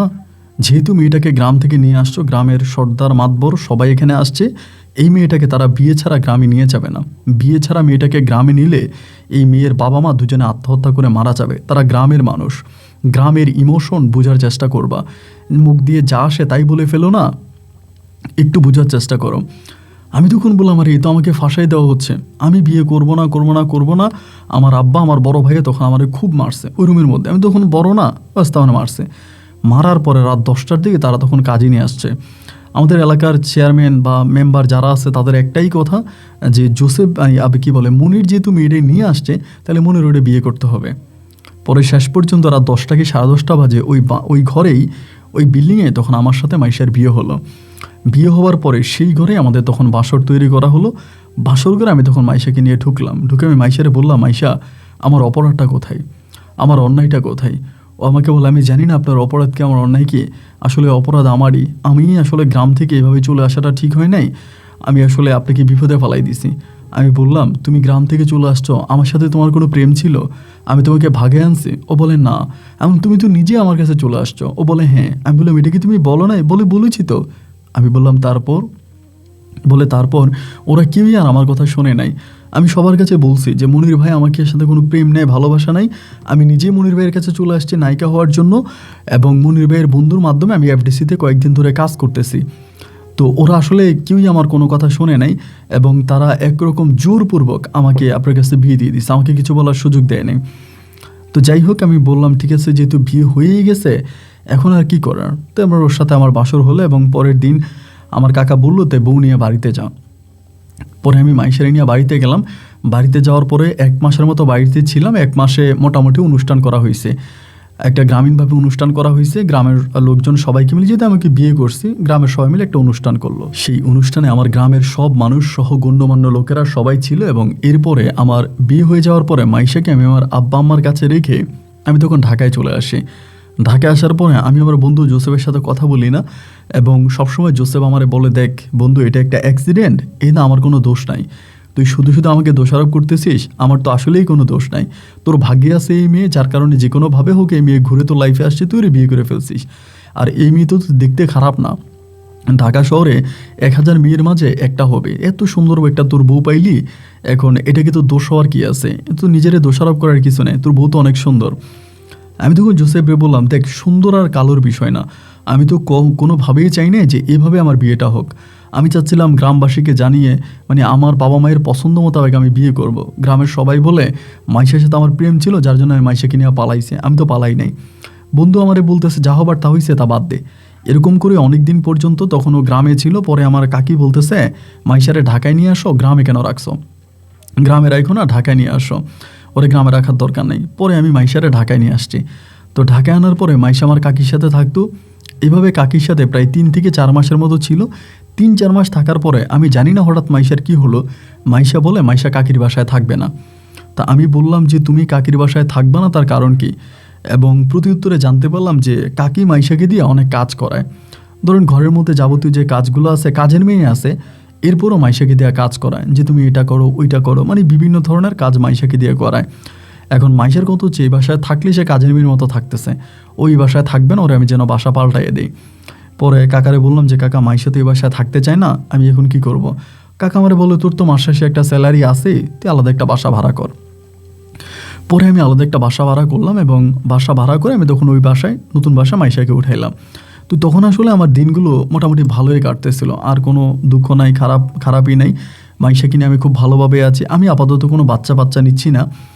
এরকম করে মাইশার সঙ্গে প্রায় আমার 8 মাস সংসার হলো। রাজধানী ঢাকা শহরে একটা ফ্ল্যাটে আমি মাইশার সঙ্গে 8 মাস সংসার করলাম, এবং 8 মাসে জোসেফ আমাদের বাড়িতে আসতো, ঘরে আসতো, এবং জোসেফ সবসময় ওরে বলতো যে আমি সিনেমাতে যাব, আমি কাজ করব। তো জোসেফ আমারে বললে আমি মানা করতাম, যে বিয়ে করে ফেলছি, বউ এখন আর এসবে নিস না, মানে জোসেফরে দিতাম না। 8 মাস পরে একদিন জোসেফ একটা ইম্পর্টেন্ট বিষয় নিয়ে আমার কাছে আসছে। এসে আমাদের বারান্দায়, মানে আমার যে রুমের বারান্দা, ওখানে বসে বলতেছে, মনির, খুবই গুরুত্বপূর্ণ একটা কথা বলি, আমার কথাটাকে অবহেলাভাবে নিস না, কথাটা একটু ইম্পর্টেন্ট। আমি বললাম ঠিক আছে, কিসের ইম্পর্টেন্ট, তুই আমাকে বল। ও আমাকে বলতেছে, দেখ আসলে তোর ওয়াইফকে তো দেখলাম, এবং তোর ওয়াইফ কয়েকদিন ধরে একটা নাটকে টুকিটাকি কাজ করছে, নাটকগুলো ভালোই চলছে। তো এখন আমি চিন্তা করতেছি, আমার কাছে একটা ভালো সিনেমার কাজ আসছে, এবং পরিচালকের নাম বললো যে অমুক পরিচালক, প্রডিউসার সবই বললো, তো ও সাইড পরিচালক হিসেবে ওই সিনেমায় কাজ করবে। তো আমারে বলতেছে যে আমি চাই যে ওই সিনেমার নায়িকা হিসেবে তোর ওয়াইফকে সিলেক্ট করি, মানে মাইশাকে আমি নায়িকা হিসেবে ওই সিনেমাতে কাজ করাই, এবং সিনেমাটাতে প্রচুর পরিমাণের ইনকাম হবে। তখন আমি বললাম যে না দোস্ত, আমি আসলে আমার বউকে দিয়ে সিনেমায় কাজ করাবো না। ওই তখন আমারে বলতেছে যে না দোস্ত, ভালোই হবে, দেখ না। অনেকভাবে আমার ধরার পরে আমি তখন মোটামুটি রাজি হলামই না। শেষ পর্যন্ত শুইতে গেলে মাইশা আমারে বারবার বলে, তুমি একটা চাকরি করো, কাকার এখানে চাকরি করো, কখন কাকা তোমাকে বের করে দেয় তার তো কোনো ঠিক নেই। দেখা যায় আজকে কাজ করো, কালকে হয়তো কাকা তোমারে বলবে যে মনির তুই আর আমার এখানে আসিস না, তখন তো তোমার চাকরি থাকবে না। তো আমি যদি একটা নাটকে কাজ করি, তাহলে আমি কিছু টাকা বেতন পাইলাম, মানে আমার কিছু টাকা হইলো, একটা সিনেমাতে কাজ করলে আমি নায়িকা হব, আমি অনেক টাকা ইনকাম করব, এরপরে তো আর তোমার ওই চাকরি হারানোর ভয় থাকবে না। যদি তোমার চাকরি চলেও যাও, এরপরেও কোনো সমস্যা নাই, আমরা দুজনে ভালো করে বাঁচতে পারবো, থাকতে পারবো, খেতে পারবো। সো তুমি যে করে হোক তোমার ওই বন্ধুর প্রস্তাবে রাজি হয়ে যাও, তুমি রাজি হয়ে যাও, তুমি আমাকে সিনেমাতে কাজ করতে দাও। ধরেন আমার বন্ধু জোসেফকে না হয় বুঝে বিদায় করে দিলাম, কিন্তু মাইশারে তো আর বুঝাইতে পারি না, কারণ ঘুমাইতে গেলেও কানের কাছে সে পেন সারাক্ষণ করতেই থাকে। যারা বিয়ে করেছেন এরাই বুঝবেন যে বউয়ের যন্ত্রণা কতটা ভয়ানক। ওর যন্ত্রণা আমি আর নিতে পারতেছিলাম না পেরে আমি তখন আমার বন্ধু জোসেফকে ডাকলাম, এবং ডেকে বললাম যে দেখ, তুই আমার বউরে কোন কান পরা দিছিস, আমি তো ভাই রাতে ঘুমাইতে পারি না, ও তো আমাকে জ্বালায় মেরে ফেলতেছে। আচ্ছা ঠিক আছে, আমি তো আর জানি না কোন সিনেমা কি, এখন তুই দেও সিনেমা, তোরা কাজে দে। এগুলো বলার পরে আমি প্রতিদিন ওর সাথে যাইতাম, যাওয়ার পরে সিনেমাতেও কাজ করতো, আর সিনেমাটা অনেক ভালো ছিল, মানে কাহিনীটা খুবই ভালো একটা কাহিনী ছিল। এভাবে প্রায় 1 মাসের মতো ওই সিনেমাতেও কাজ করে, 1 মাস না আরও একটু কম হবে, প্রায় 20-22 দিনের মতো সিনেমাতে কাজ করে। এবং 20-22 দিন সিনেমাতে কাজ করার পরে দেখা গেল যে সিনেমার যেই পরিচালক আছে, মানে পরিচালক ঠিক আছে, যিনি প্রডিউসার আছে, মানে পরিচালকের যে সিনেমাটা স্পন্সর যিনি করছে প্রডিউসার, এখন প্রডিউসার করলো কি হঠাৎ করে সিনেমার কাজ অফ করাই দিল, মানে সিনেমা তার কাজ করাচ্ছে না, কাজ বন্ধ করাই দিল এবং দীর্ঘদিন ধরে ওর শুটিং হচ্ছে না, মানে সিনেমাটা ওখানে আটকায় আছে। আমি তখন জোসেফরে বললাম, কি রে, আর মাইশা তো আমার কানে কাছে ব্যান করতেছে, তুমি জোসেফ ভাইরে বলো না আমি সিনেমাতে কাজ করবো, উনি সিনেমার কাজটা বন্ধ হয়ে গেল কেন? জোসেফে জিজ্ঞেস করলাম যে জোসেফ ঘটনা কি, সিনেমার কাজ হঠাৎ বন্ধ হয়ে গেল কেন? জোসেফ তখন আমার বলতেছে, না বন্ধু এটা একটা পার্সোনাল বিষয়, তোরে বলা যাবে না। আমি তখন বললাম, ধুর বেটা আমার কাছে বল না। জোসেফ বলে, না দোস্ত এটা বলা যাবে না, খুবই পার্সোনাল। তা আমি ঠিক আছে, এইভাবে আমার বউ যখন আমার জ্বালায়, আমি একদিন জোসেফরে ধরলাম যে দেখ তো যতই পার্সোনাল হোক তুই আমার কাছে বল যে কেন সিনেমার কাজটা বন্ধ হয়ে গেছে। ওই তখন আমাকে বলতেছে যে দোস্ত দেখ, আসলে যত নায়িকাই সিনেমাতে কাজ করে প্রডিউসারের একটা খারাপ নজর নায়িকাদের দিকে থাকে। এখন এটা তো তোর বউ, এখন আমি কি করব, এরকম এরকম প্রডিউসার নায়িকারে চাচ্ছে, মানে নায়িকার সাথে উনি এক রাত স্টে করবে বা নায়িকাকে নিয়ে কয়েক রাত থাকবে, আমি নায়িকাকে ওনাকে দেওয়ার জন্য এখন আমি এটা কেমনে করব বা এটা আমি কিভাবে করব? তুই তো আমার বন্ধু মানুষ, আমি তো এটা তোরা জানাইতেও পারবো না, আমার দ্বারা তো তোকে জানানো সম্ভব না।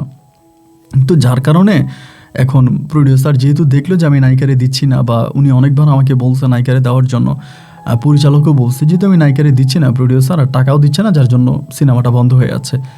আমি বললাম, তুই কি বলিস? ও বলে, হ্যাঁ আমাদের সিনেমা ইন্ডাস্ট্রিতে অনেক কিছুই ঘটে, সব কথা তো আর আসলে বলা যায় না, সব কথা তুই শুনবিও না, এখানে খারাপের কোনো শেষ নাই, খারাপের সর্বোচ্চটাই সিনেমা জগতে হয়। তো এখন ভাবির মতো একটা মহিলা, না আমি তো আর ওরে দিতে পারবো না, এই জন্য প্রডিউসার সিনেমা বন্ধ করে রাখছে। তো এবার আমি রাতেরবেলা আসার পরে আমি আমার বউরে বললাম যে দেখো এই সিনেমাতে তুমি আর কাজ করতে পারবা না, সিনেমা নিয়ে এরকম এরকম ঘটনা ঘটছে। ও তখন আমারে বলতেছে, তুমি ঠিকই বলছো, ওই প্রডিউসার ব্যাটারে দেখেই না আমার খারাপ লাগছে, ওই ব্যাটা আসলেই খারাপ, ওর বরচরিত্রা, ওর নজর অনেক খারাপ। ও যে আমার সাথে কথা বলতো আমি তখনই বুঝতাম যে ও আসলে খারাপ চরিত্রের মানুষ, আমার দিকে ওর তাকুনিটা মানে চাহনিটা খুবই খারাপ ছিল। আমি মাইশারে বললাম, যাচ্ছা মাইশা বাদ দাও, এসব নিয়ে কথাবার্তা বলে লাভ নাই, এখন আর তুমি সিনেমাতে যেহেতু কাজ করবা না, আপাতত ঘরে থাকো। এইভাবে প্রায় আরও 15-16 দিনের মতো কাটলো। 15-16 দিন পরে আমার বন্ধু তখন এসে আমার একদিন ধরছে, আমার বন্ধু জোসেফ আইসা আমার বলতেছে, মনির দেখ তুই তো এখন গার্মেন্টসে কাজ করিস, এবং আমি যতটুকু জানি তোর কাকার পুরো গার্মেন্টসের টাকাটাই তোর কাছে আছে, তোর কাছে মোটামুটি টাকার কোনো অভাব নাই। সিনেমাটার কাজ যেহেতু তোর মানে মোটামুটি 20% হয়ে গেছে, 20 থেকে 30% হয়ে গেছে, 70% কাজ বাকি আছে। এই 70% আমি মনে করি তোর কাছ থেকে টাকা দিয়ে এই 70% কাজটা তুই করে ফেল, এবং কাজটা করে ফেলে 30% যে প্রডিউসার ইনভেস্ট করছে উনি কিন্তু ওটা থেকে কোনো টাকা নেবে না, উনি চলে গেছে, ওনারা এটাতে আর কোনো মানে ওনার এটাতে যারা মাথায় ঘামাচ্ছে না, উনি চলে গেছে। সুতরাং 30% কাজ তুই ফ্রিতে পেয়ে গেলে, আর 70% যদি তোর অধ্যয়নে হয়ে যায় তাহলে সিনেমাটা 100% হিট করবে। সামনে ঈদ আছে এবং ঈদে আমি সিনেমাটাকে মুক্তি দিব, তুই একটা কাজ কর, তুই এখানে তুই নিজেই প্রডিউসার হয়ে যা। আমি তখন বললাম যে দেখ টাকা আছে এটা সত্য, কিন্তু এই টাকা তো আমার না, এগুলো কাকার টাকা, আর কাকার ব্যবসার টাকা আমি তো ধরেই শেষ করতে পারবো না, আর কাকার ব্যবসার টাকা যদি কাকা কোনোভাবে জানতে পারে এই টাকা আমি অন্য কাজে ব্যয় করছি, তাহলে আমাকে আস্ত রাখবে না। জোসেফ তখন আমারে বলে, আরে বোকা, এটাও তো একটা ব্যবসা, তুই একটা প্রডিউসার হইলি, প্রডিউসার হওয়ার পরে এই সিনেমাটা যখন হিট হবে এরপর তোর কত টাকা লাভ হবে তুই জানিস? তুই যদি ওখানে মনে কর 50 লাখ টাকা ইনভেস্ট করলি, তাহলে তোর এই সিনেমা থেকে লাভ হবে কমে 5 কোটি টাকা, ধর আরও বেশি হতে পারে, আমি 5 কোটিই ধরলাম। তাহলে তুই এরপরে আরও সিনেমা প্রডিউস করতে পারবি, একটা সময় তুই প্রডিউসার হয়ে যাবি, তুই মানে ভালো ভালো সিনেমাতে প্রডিউস করবি, তুই ভালো মানের একজন সিনেমা নির্মাতা হয়ে যাবি, তো তুই এটা কর না। আমি বললাম যে না দোষ, আমার দ্বারা এটা হবে না। ওই বরাবর আগের মতোই তখন একই গতিতে আমার বউ আমারে ধরছে। কাকা কি এখন জানবে? কাকা তো এখন জানবে না, কাকারে জানানোর দরকারও নাই। আর কাকা তো বেশিরভাগ সময় দেশের বাইরে থাকে, কাকা তো আর দেশে খুব বেশি একটা থাকে না, বায়ারদেরকে নিয়ে কাকা বেশিরভাগ সময় দেশের বাইরে থাকে। কাকার অ্যাকাউন্টে ব্যাংক ইয়েতে যেই মানে গার্মেন্টসের অ্যাকাউন্টে যে টাকা আছে সেই টাকাটা দিয়ে তুমি এটা প্রডিউস করে ফেলো, তুমি প্রডিউসার হয়ে গেলে আমার দিকে আর কেউ খারাপ নজর দেবে না, সিনেমার কাজটা হয়ে যাবে, এবং সিনেমার কাজটা হলে পরে আমাদের দিন পাল্টায় যাবে, আমিও একজন ভালো মানের নায়িকা হয়ে যাব এবং তুমিও একজন নামকরা প্রডিউসার হয়ে যাবা, এরপর তুমি আরও সিনেমা প্রডিউস করবা, আর সেই সিনেমাতে আমি কাজ করব, তারপর আর তোমার বউয়ের দিকে কেউ খারাপ নজর দেবে না। আমি বললাম যে না মাইশা, আসলে আমার এই সমস্ত কোনো ইচ্ছা নাই, বা তুমি এগুলো বাদ দাও, তো আমি এগুলো করবো না। না, ও আমারে বারবার ধরতেছে, না তুমি করো না, কাকা জানবে না, কাকা জানবে না, মানে আমার পাগল বানাই দিচ্ছে। একসাথে তো মাইশা জ্বালাইতেছে, অন্য সাথে আবার জোসেফ আমার জ্বালাইতেছে।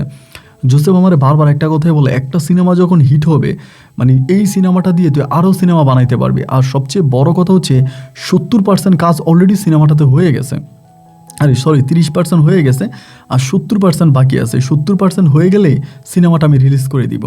এবং এইটার এখন যে পরিচালক আছে সেই পরিচালকও চলে গেছে, আমি সিনেমাটাকে পরিচালিত করব। তুই আমার কথা শোন। তো বউ আর জোসেফ মানে দুজনের কথায় আমি আবারও ফেসে গেলাম।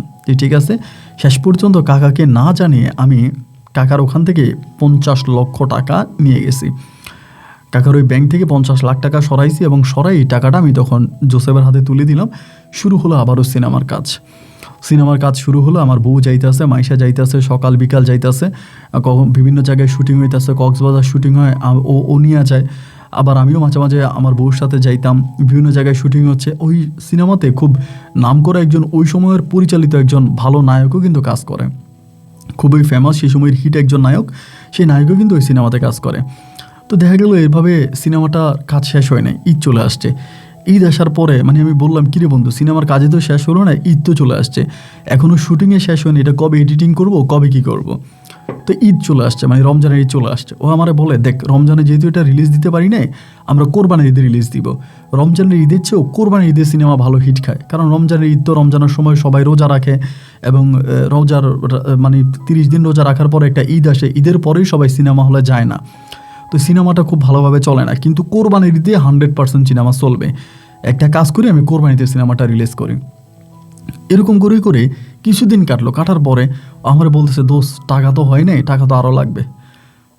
আমি তখন বললাম যে আমি এর টাকা কই পাবো, এত টাকা তো আর আমার কাছে নাই, তোরে যা দেওয়ার তা তো দিছি, কাকার অ্যাকাউন্টে তো তার কোনো টাকা নেই।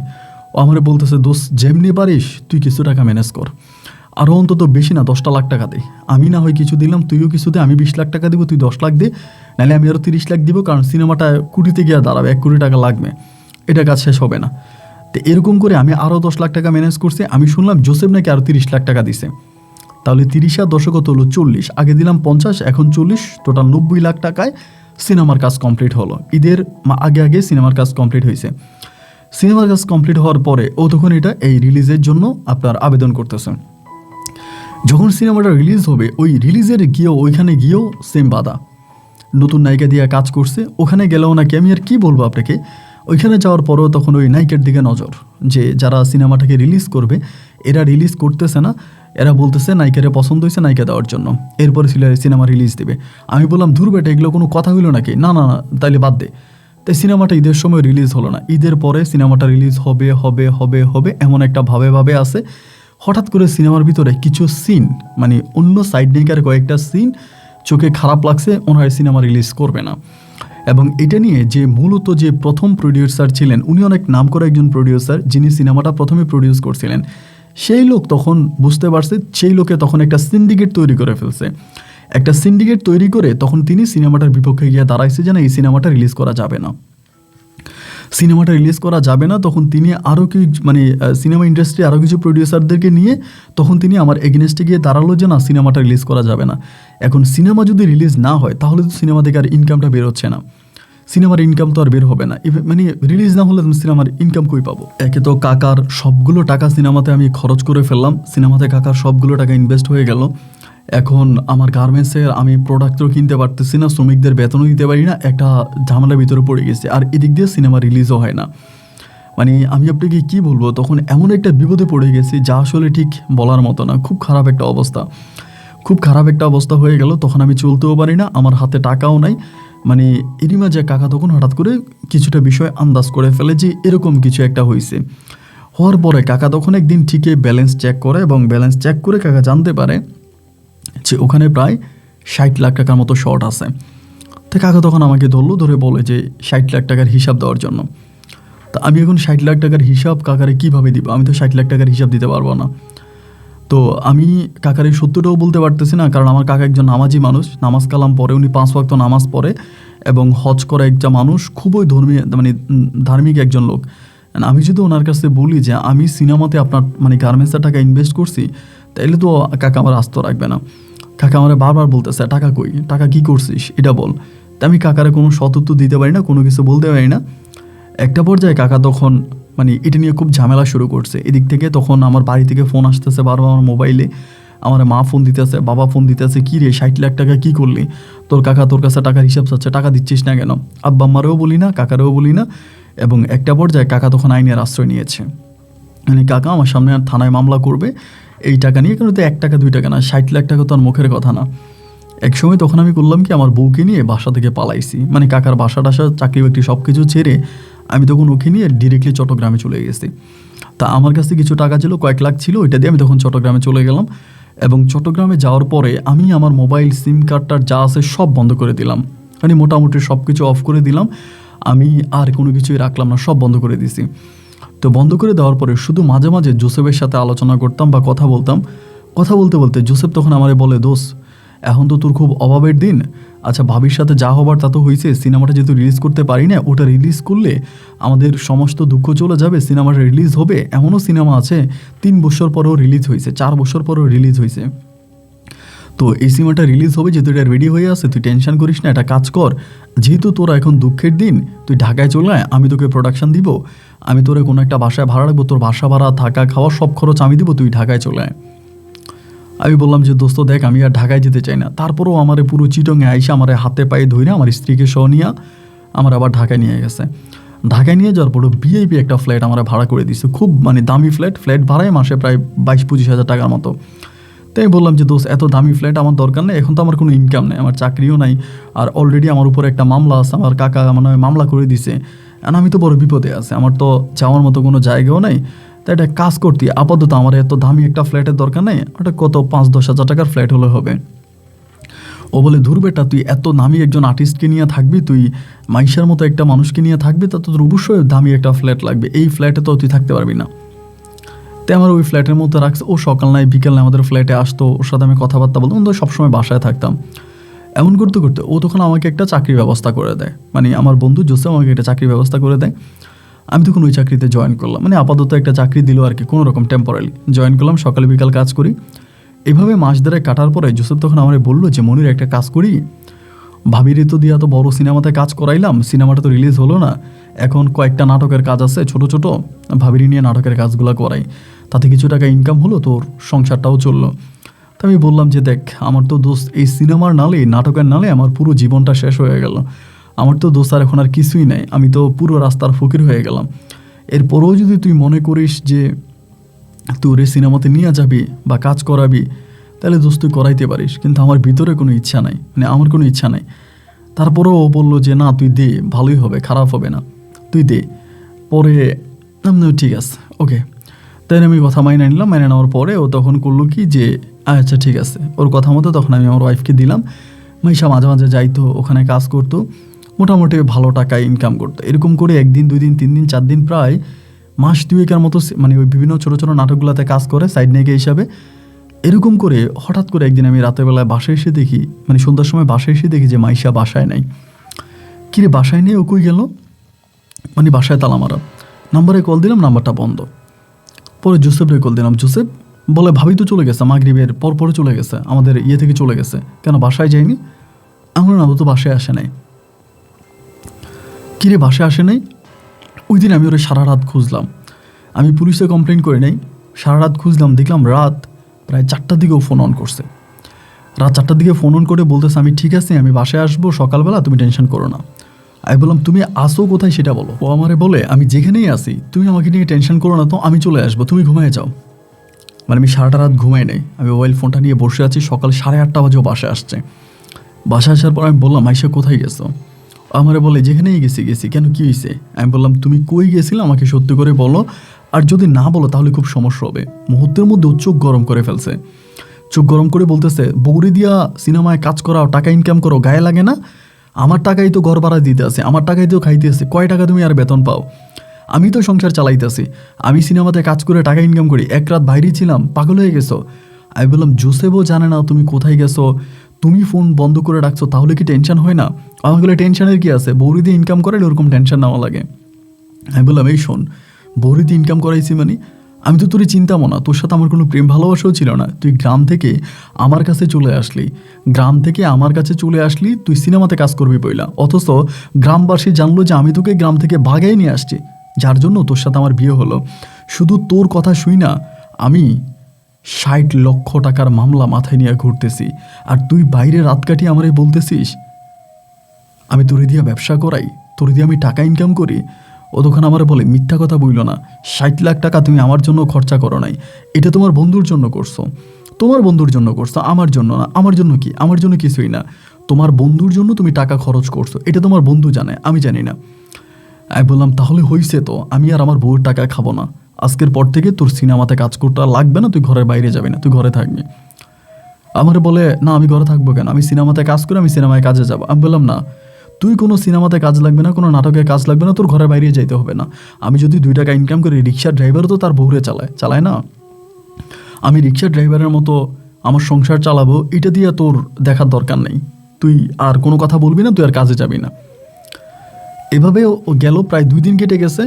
আমি জোসেফের নাম্বার সব ব্লক করে দিছি, জোসেফ আসলেও আমি বাইর করে দিই, তুই আমার বাসায় ঢুকবি না। আমি জোসেফের সাথে টোটালি কথা বলা বন্ধ করে দিছি, ওর নাম্বার পুরো ব্লক, আমি আমার বউরে আর কাজে পাঠাবো না। 3 দিন পরে হলো কি ভাই, ওই কী করছে, আমারে না বলে ঘর থেকে বেরিয়ে গেছে। যাওয়ার সময় একটা চিঠি লিখে গেছে, আমারে তুমি আর খুঁজো না, আমারে পাবা না, আমারে খুঁজে সময় নষ্ট করো না, কীভাবে ঘর ভাড়া ম্যানেজ করবা, নিজে খাবার সেই চিন্তা করো। একে তো ভাই মাথার উপরে মামলা, ওয়ারেন্ট হয়ে রয়েছে, আমার নামে কিন্তু ওয়ারেন্ট আছে, যে কোনো সময় পুলিশ ধরে নিয়ে যাবে, পাইলেই ধরে নিয়ে যাবে। আর তার উপরে আমার বউ এভাবে চিঠি লেগে চলে গেছে। জোসেফরে কল দিলাম, জোসেফ আমার সাথে খারাপ ব্যবহার করতেছে, এই বেটা তুই আমার তোর ঘরে ঢুকতে দেস নাই, বাড়িতে যাইতে দেস নাই, তুই একটা লম্পট, আমি তোর সাথে কথা বলবো না। জোসেফ তখন উল্টা আমার ফোন নাম্বারটা ভাই ব্লক করে দিছে। আমার কাছে তখন মনে হলো পৃথিবীতে একটা বেঈমানের আখড়া। আমি জোসেফের অফিসে গেছি, অফিসেও আমার ধাক্কায় বের করে দিছে। আমি তখন আর বাসা ভাড়া দিতে পারি না, 1 মাসের বাসা ভাড়া আটকাই গেছে, 2 মাসের বাসা ভাড়া আটকাইছে। এবং যেখানে চাকরি করতাম, জোসেফের সাথে সম্পর্ক খারাপ হওয়ার পরে সেই কোম্পানির এমডি তখন আমাকে চাকরি থেকে বের করে দিছে, যে তুমি চাকরি থেকে বেরিয়ে যাও, মানে উনি আমাকে বের করে দিয়েছে, সোজা কথা যেটা। জোসেফ নাই মানে কিছুই নেই। পরে বাসা ছেড়ে দিলাম, বাসার ফার্নিচারগুলো বিক্রি করলাম, করে বাসা ভাড়া দিলাম, দেওয়ার পরে টোটালি তখন জিরো, মানে টোটালি জিরো। প্রকাশ্যে গিয়ে কোনো কাজ করতে পারি না, দিনের বেলায় কোনো কাজ করতে পারি না, কারণ ওয়ারেন্ট হওয়া একটা মানুষ, পরিবারের সাথে যোগাযোগ করতে পারি না, পরিবারের সাথে যোগাযোগ বন্ধই করে দিছি। আমার আব্বা বলছে, আব্বা যদি মরেও যায় আমি যেন আব্বার মরা লাশটা দেখতে না চাই।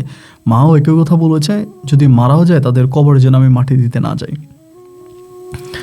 এখন কোথায় যাব, কি করব, কোনো কিছুই বুঝতে পারতেছিলাম না। রাজধানী ঢাকাতে হুন্য হয়ে পাগলের মতো ঘুরে বেড়াচ্ছি। বউকে তো হারাইলাম, ও কই চলে গেল, মোবাইল নাম্বার সবই বন্ধ, ও তো চিঠিতে লিখেই গেছে ওর ফোন বন্ধ করে দিবে। আমি বারবার জোসেফের কাছে যাইতাম, আমি জানি জোসেফই আমার বউরে নিয়ে গেছে, ওর হাতে পায়ে পর্যন্ত ধরছে, ও আমার অফিসের দারোয়ান দিয়ে পর্যন্ত মারছে। আমারে বলে, আমি নেক্সট টাইম তোরে পাইলে গুলি করে দিব, আমি তোরে গুলি করে দিব, তুই আমার অফিসের সামনে আসবি না। ওর অফিসের সামনে তখন আর যাইতাম না, রাস্তায় রাস্তায় ঘুরতে থাকি পাগলের মতো। মানুষ আমারে পাগল ভাবে খাবার দিত। আপন ভাই আপনার কি বলবো, একটা সময় পেটের জ্বালায়, মানে খাবারের জ্বালায় আমি রিক্সা পর্যন্ত চালাইছি। আমি তো ভাই কোনোদিন রিক্সা চালাই নাই, আমি ঢাকাতে রিক্সা পর্যন্ত চালাইছি, এত কষ্ট করছি যা বলার মতো না। মানে শেষ পর্যন্ত আমি এরকম করে চলতে চলতে একটা রেস্টুরেন্টে চাকরি পাই, মানে রেস্টুরেন্ট বলতে লাইক একটা হোটেলে চাকরি পাই, হোটেলে কিচেনে, মানে রান্নাঘরের ওখানে একটা কাজ পাই। রিক্সা চালাইতে পারি না, কয়েকদিন চালাইছি, পায়ে ঠোস পড়ে যায়, রিক্সা চালাইতে পারি না, মানে পারি না আর কি, কয়েকদিন চালাই, সেটাও বন্ধ করে দিছি। এরপরে গার্মেন্টসে একটা কাজ নিলাম, আপনার মানে গার্মেন্টস বলতে একটা হোটেলে কাজ নিলাম, হোটেলের কিচেনের ভিতরে আর কি, রান্নাবান্নার কাজ, রান্নাবান্নার সাইডে তখন কাজটা নিলাম, কাজ করতেছি। এইভাবে প্রায় আরও 2 বছরের মতো কেটে গেল। 2 বছর আমি আর মানে এখান থেকে আবার হোটেলের অন্য মানে আবাসিক লাইনেও চলে গেছি, আবাসিক লাইনেও গেছি, ওখানেও কাজ করতেছি, হোটেলেও কাজ করতেছি। খুব নাম করা একটা ঢাকার ভালো একটা হোটেল, ওখানে কাজ করি। আব্বা আমার সাথে যোগাযোগ নাই, কাকার সাথেও যোগাযোগ নাই, কাকা তো মামলা দিয়ে রাখিয়ে দিছে, কাকা মামলা দিয়ে আমারে রেখে দিছে, পরিবার আমার সাথে যোগাযোগ নাই, জোসেফ কোয়েসেন আছে তাও জানি না, এবং মাইশের সাথে কোনো যোগাযোগ নাই। এভাবে প্রায় 2.5 থেকে 3 বছর কেটে গেছে আমার জীবনে। এই 3টা বছর আমার কাছে মনে হলো আমার জীবনের সবচেয়ে মূল্যবান বছরগুলো ছিল ভাই, কারণ এই 3 বছর আমি বুঝতে পেরেছি পৃথিবী কাকে বলে, বাস্তবতা কাকে বলে, অর্থ কাকে বলে, স্বার্থ কাকে বলে। আমি হারে হারে টের পেয়েছি। আগুনে পুড়ে যেত মুখটা ভাই, তারপরও বাবুর্চির সাথে দাঁড়িয়ে থাকা লাগতো। 19 থেকে 20 হলে বাবুর্চি ওই গরম আপনার চামচ দিয়ে শরীরের মধ্যে মারতো, থাপ্পড় মারতো, কত যে কষ্ট করেছে যা বলার মতো না। তো এরকম করতে করতে আমি তখন আবাসিকে রিসিপশনে চাকরি নিই। রিসিপশনে চাকরি নেওয়ার পরে মোটামুটি আমার একটু মানে তখন একটু ভালো অবস্থানে আসি। আবাসিক রিসিপশনে যখন চাকরি করি তখন অবস্থানটা একটু ভালো হলো, মোটামুটি 2-1 টাকা ভালো ইনকাম করতেছিলাম, তখন একটু ভালো অবস্থানের মধ্যে আছি। এরকম করতে করতে আবাসিকে অনেক দিন ধরে আসি। এমন করতে করতে বিভিন্ন লোকদের সাথে পরিচয় হতাম, 1জন 2জন 3জনের সাথে পরিচয় হতাম। আমাদের আবাসিকটা আবার অনেক ভালো ছিল, কখনো ফ্যামিলি বাসা হইতো না। তো আমাদের আবাসিকের পাশের একটা বিল্ডিংয়ে খারাপ মেয়েদের কাজ হইতো, মানে খারাপ মেয়েরা আসতো এখানে। তো এখানে আমার এক বন্ধুই বলা চলে আর কি আবাসিকের, উনি আমারে বলে যে মনির, বউ তো নেই আজকে বহু বছর, ওইখানে অনেক বউ পাওয়া যায়, একটা বউয়ের কাছে যাও। তো আমি তখন ওইখানে যাইতাম, ওইখানে যাই, মানে যাতায়াতটা আমি তখন ওইখানে করি। এবং মাঝে মাঝে ধরেন আপনার, যেহেতু আমি বিয়ে করছি, আমার বউ নাই, তো জীবনের শারীরিক চাহিদা তো আছে, যার কারণে ওখানে যাইতাম। সপ্তাহে ধরেন আপনার 2-3 বার, মাঝে মাঝে মানে 1-2বারও যাইতাম, গিয়ে নিজের শারীরিক চাহিদাটা মিটে আসতাম। এভাবে যেতে যেতে একদিন আপনার রাত 9টা বাজে, আমি রাত 9টা বাজে খবর পাইলাম একটা ভালো মেয়ে আসছে, মানে খুবই ভালো সুন্দরী। তো খবর পাওয়ার পরে আমি তখন আবাসিক হোটেল থেকে রাত 9টা বাজে ওই পাশের হোটেলের মেয়েটার কাছে গেলাম। দরজাটা খুলে দেখলাম আমার হারিয়ে যাওয়া বউ মাইশা বসে আছে।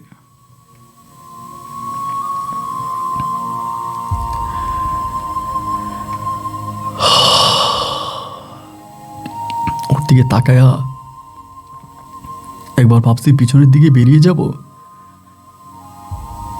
এমন করে ও তখন উপরের দিকে তাকাইছে, রুমে তাকায় আমার চোখে চোখ পড়ে গেছে। চোখে চোখ পড়ে যাওয়ার পরে আমি বেরিয়ে যাব, এমন সময় ও তখন পিছন থেকে দৌড়ে এসে আমাকে জড়াই ধরছে। আমি বললাম আয়শা ছাড়ো, মানে কান্না করতে করতে আমার পায়ে ধরে ফেলছে, ধরে বলে তুমি আমার মাফ করে দাও। আমি বললাম মাফ করার কিছুই নাই, তোমার মাফ করবো কেন? আমাকে বলে জানতে ইচ্ছা করে না আমি এত ভালো মানের একটা নায়িকা হওয়ার পরেও আজকে আবাসিক হোটেলে কেন আসছি? আমি বলছি এসব বাদ দাও, আমি আর এসব কথা শুনতে চাই না, আমি এসব কথা শুনতে চাই না, আর এইসব কিছু আমি জানতে চাই না, আমি কিছু বলতে চাই না, প্লিজ তুমি তোমার মতো থাকো, আমাকে আমার মতো থাকতে দাও, আমি তোমার সাথে কোনো কথা বাড়াইতে চাই না। আবার বলতেছে যে একটু শোনো, রুমটা একটু বন্ধ করো, আমি একটু কথা বলি। ওই তখন আমাকে নিয়ে খাটের উপর বসাইছে, আমি কথা বলতেছি। ও আমারে বলে তোমার বন্ধু আমার সাথে বেইমানি করছে, তোমার বন্ধু আমাকে ডাইন বাও এই সেই দেখিয়ে তোমার বন্ধু আমাকে বিভিন্ন জায়গায় বিক্রি করেছে, আমার জীবনটা তোমার বন্ধু শেষ করে দিয়েছে। এমন কোনো লোক নাই যে লোকের কাছে তোমার বন্ধু আমারে পাঠায় নাই।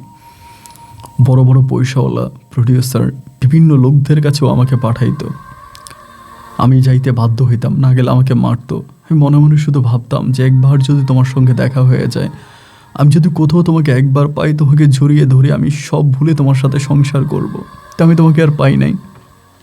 শেষ পর্যন্ত এরকম করে কত জায়গা আমাকে পাঠাইছে, লাস্ট পর্যন্ত আমি এক জায়গা থেকে পালাই গেছি, তোমার ওই ফ্রেন্ডের কাছ থেকে পালাইয়া আমি গ্রামে গেছি।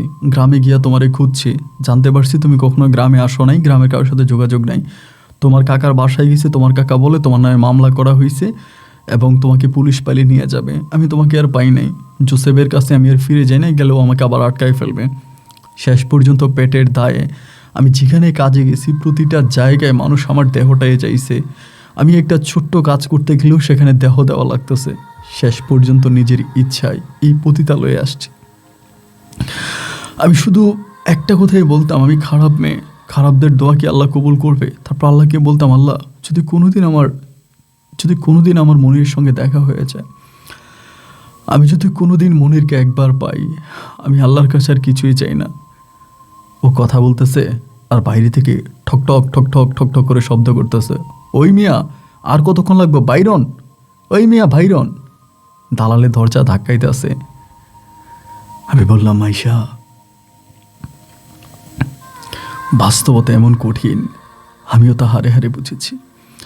জোসেফের কথা শুনে আমি নিজের অনেক বড় ক্ষতি করেছি। জোসেফ কেমন তা তুমিও বুঝতে পারোনি, তা আমিও বুঝতে পারিনি। আর তাই তো আজ আমাদেরকে এভাবে মূল্য দিতে হয়েছে। আমাকে বলে আমি তোমার পায়ে ধরি, আমাকে তুমি মাফ করে দাও। আমি বললাম ঠিক আছে, তুমি কি আমার সঙ্গে যাবা? আমার বল আমি তো একটা খারাপ মেয়ে, হোটেলে হোটেলে কাম দিই, আমারে কি তুমি নিয়ে যাইবা? আমি বললাম কেন নয়, আমি তো তোমার বিয়ে করছি, তোমার সঙ্গে তো এখন আমার ডিভোর্স হয়নি, তালাকও হয়নি, আইনত তুমি তো এখন আমার বউ আছো।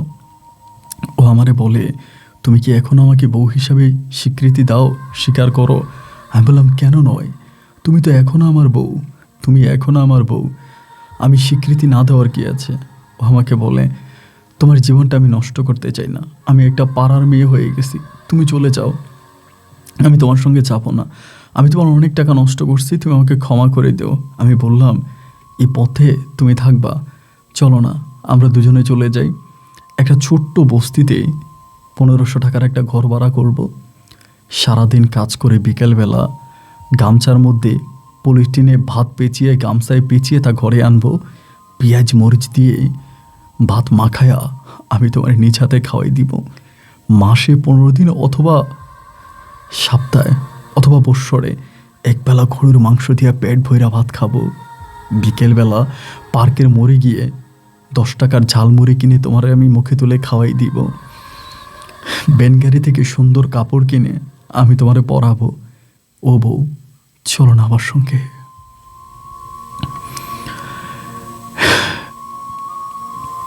আমার বউরা তখন অচরে কান্না করতেছে, আমাকে বুকে জড়ায় ধরে বলে, আমি ভুল করছি, আমি আমার এই ভালোবাসার মানুষটাকে আমি বুঝতে পারি না, আমারে মাফ করে দাও।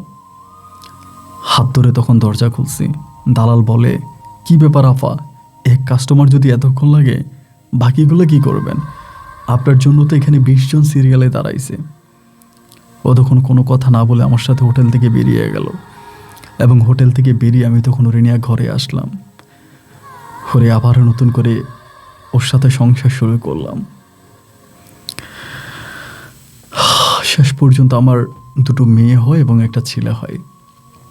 আমার ছেলে মেয়েগুলো মোটামুটি অনেকটা বড় হয়েছে, সবাই পড়াশোনা করতেছে। আমি শেষ পর্যন্ত আবাসিক হোটেলের ম্যানেজার হয়েছি, এখনও সে হোটেলে ম্যানেজারই করি। যে টাকা বেতন পাই তা দিয়ে আমার বউ বাচ্চাদেরকে নিয়ে বেশ ভালো আছি। আমার বাবা যত জায়গার সম্পত্তি ছিল সমস্ত জায়গার সম্পত্তি আমার কাকা নিয়ে গেছে। আমার কাকা আমার আব্বার সাথে চরম বেইমানি করেছে, কাকা আমার আব্বার নামে মামলা করেছে ওই টাকার জন্য। শেষ পর্যন্ত আমার বাবা তার ভিটামাটি সব বিক্রি করে কাকাকে টাকা দিয়ে দেয়। আমার কাকা টাকার কুমির, আমি সেটা আগে বুঝতে পারিনি। বাবা মায়ের সাথে এখন আমার মাঝে মাঝে কথা হয়, কিন্তু আমার বড় ভাইয়েরা আমার আব্বারে বলছে, যদি কোনো দিন আমার বড় ভাইয়েরা জানতে পারে আব্বা আম্মা আমার সাথে কথা বলে, তাহলে আমার বড় ভাইয়েরা আমার আব্বা আম্মাকে আর জায়গা দিবে না বা রাখবে না। আমার আব্বা আম্মা দুজনে এখন বয়স হয়ে গেছে ওদের, তারাও এখন খুব কষ্টে আছে। এরপরেও মাঝে মাঝে আমার বাসায় আসে, বাসায় এসে বসে আমার সাথে কথাবার্তা বলে, ভালোই লাগে। বিশ্বাস করেন আপন ভাই, এখন অল্প টাকা ইনকাম করি, তারপরেও আমার বউ আর সন্তানদেরকে নিয়ে এতটা ভালো আছি যা বলার মতো না। একটা সময় ছিল হাজার হাজার নয় লক্ষ লক্ষ টাকা ইনকাম করতাম, কিন্তু সেই টাকার মাঝে না কোনো শান্তি পাইতাম না, কোনো সুখ পাইতাম না। আজকে মাস শেষে 15-20 হাজার টাকা ইনকাম করি, তা দিয়ে বউ বাচ্চাদেরকে নিয়ে টাকার বুকে এতটাই ভালো আছি, মনে মনে বলতে ইচ্ছে করছে আলহামদুলিল্লাহ। এবং আমি নাইট ডিউটি করি বেশিরভাগ সময়, এবং বেশিরভাগ সময় নাইট ডিউটির ক্ষেত্রে আপনি তো বুঝেনি, রিসিপশনে তো কোনো কাজ নাই, শুধু বসে থাকা। সেখানে আমি আগে নাটক দেখে সময় কাটাতাম বা সিনেমা দেখতাম, এখন আর এসব দেখি না। এখন প্রায় প্রতিদিন আপনার গল্প শুনি, আপনার গল্প শুনতে শুনতে এখন আপনার ভাবিও আপনার গল্প শুনতে শুরু করেছে। এখন আমরা হাজব্যান্ড ওয়াইফ দুজনেই আপনার গল্প শুনি। এক কথায় বলতে গেলে আমরা আপনার গল্পের পোকা। আমার ওয়াইফের কাছ থেকে অনুমতি নিয়ে আমাদের গল্পটা আপনাকে শোনালাম। তবে অনুরোধ করলাম আপন ভাই, যেহেতু আমার ছেলেমেয়েরা বড় হয়েছে, এদের বিয়ে শাদী দিতে হবে, যদি পারেন গল্পর নাম ঠিকানাগুলো একটু হাইড করে বা কিছুটা পরিবর্তন করে বলবেন, যাতে আমাদেরকে এক্স্যাক্টলি কেউ চিনতে না পারে। আপনার জন্য দোয়া ভালোবাসা রইল। আপনি ভালো থাকবেন। আসসালামু আলাইকুম। প্রিয় বন্ধুগণ, সবাইকে অনেক বেশি ধন্যবাদ এই পর্যন্ত আমার সাথে থেকে বরিশালের ভাই মোহাম্মদ মনির হোসেনের জীবনে এই হৃদয় বিদারক করুণ বাস্তব গল্পটা শোনার জন্য। এই তো গল্প নয়, আমার কাছে মনে হচ্ছে জীবন্ত ক্যানভাস। এটাই তো বাস্তবতা। জীবনে জোয়ার থাকবে, বাটা থাকবে, দিন শেষে ভালোবাসার মানুষটাকে নিয়ে সংসার করা, এইটা আসলে কয়জনের ভাগ্যে আছে। মনির ভাইয়ের ওয়াইফ মাইশা খারাপ হোক আর যাই হোক, কিন্তু আবাসিক হোটেলের ওই রুমে যে মনির ভাই তার ওয়াইফকে আবারও বউ হিসাবে স্বীকৃতি দিয়েছে, এইটা পৃথিবীর কয়টা পুরুষ পারে? অন্য কোনো পুরুষ হইলে হয়তো মাইশাকে ওখানে মাইরা ফ্ল্যাট বানায় ফেলতো, কিন্তু মনির ভাই সেই রুমে মাইশাকে স্ত্রীর মর্যাদা দিয়ে ঘরে তুলেছে। হে পুরুষ, তুমি সব পারো, তুমি মাকে সামলাতে পারো, তুমি বউকে সামলাতে পারো, তুমি বাচ্চাকে সামলাতে পারো। ছোট ছোট বাচ্চারা যখন বাবা যখন কিছু বলে যে মামুনি এটি এরকম করে করতেছো কেন, ছোট মেয়েটা বাবারে বলে এ বাবা তুমি কি বুঝো না, তুমি কিচ্ছু বুঝো না। স্ত্রী একই কথা বলে, কিছু একটা বললে স্বামীরে বলে এই তুমি কিছু বুঝো, মাও বলে এরে তুই কিছু বুঝিস না। আসলেই পুরুষ কিছু বুঝে না, আর না বুঝেই সে বউ, মা, সন্তান, পুরো পরিবারকে সামলিয়ে রাখে। ধন্য পুরুষের জীবন। গল্পটা শুনে ভীষণ ভালো লেগেছে। আপনার কাছে কেমন লেগেছে তা কমেন্ট বক্সে লিখবেন। আর হ্যাঁ, অবশ্যই যাযাবর জাতি নিয়ে খুব কষ্ট করে আমি একটা ভিডিও নির্মাণ করেছি, তাদের ডেরায় গিয়ে তাদের বাস্তবতাকে তুলে ধরেছি। সেই ভিডিওটা এখনই এখানে উঠবে, আপনার ভিডিওটা সবাই অবশ্যই দেখে যাবেন। সবার কাছে বিনীত রিকোয়েস্ট। আল্লাহ হাফেজ এন্ড আসসালামু আলাইকুম।